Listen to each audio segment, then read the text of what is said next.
tayo daily devotion.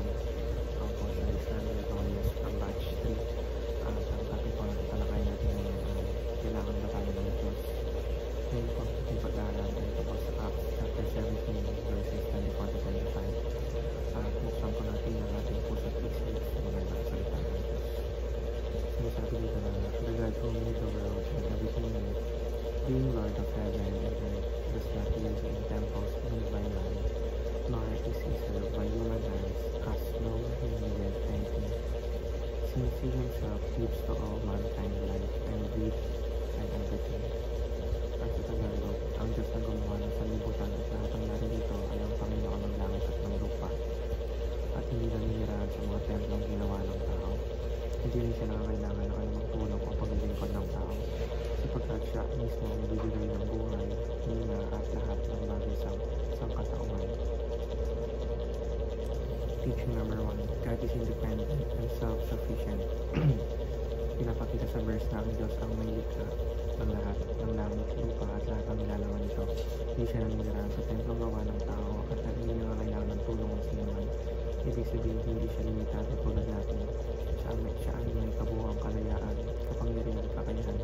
Hindi siya umaasa sa sinuman upang mabuhay o makakilos. Teaching number 2, God does not need us, but we need God. Ang Diyos ay hindi nangangailangan ng ating paglilingkod upang siya ay magpatuloy sa kanyang pag-iiral o kapangyarihan. Tayo sa kabilang sa banda ay lubos na umaasa sa kanya para sa ating buhay. Hina at lahat ng bagay, ang ating pagkatao, layunin at kanyang mabuhay ay nagmumula sa Diyos. Teaching number 3, God invites us to partner with Him.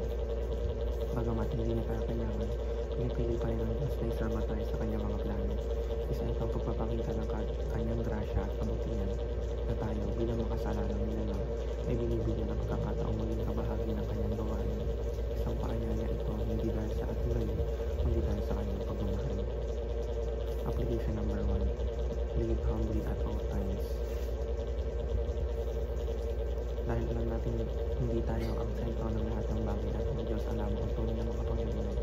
Ang tamang tugon ay kababa ang loob. Hindi tayo dapat magmalaki sa ating mga kakayahan sapagkat lahat ng ito ay galing sa Diyos. Application number 2, learn to depend on God at all times. Sa bawat takbang ng buhay, sa hirap man ang ginawa, dapat tayo magtiwala at tumasa sa Diyos. Ang ating lakas, talino at oportunidad ay hindi mula sa atin kundi sa Kanya. Kaya hindi tayo dapat magbuhay sa sariling lakas kundi sa pananampalataya.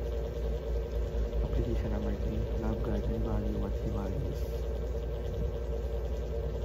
Kung mahal natin ang Diyos, gugustin din natin sundin siya at ipakita ang pagmamahal sa mga taong mahal niya, tulad ng pagtulong sa kapwa, pagsunod sa kanyang kalooban at pagpapalaganap ng kanyang mensahe. Ang ating mga pagpapalaga ay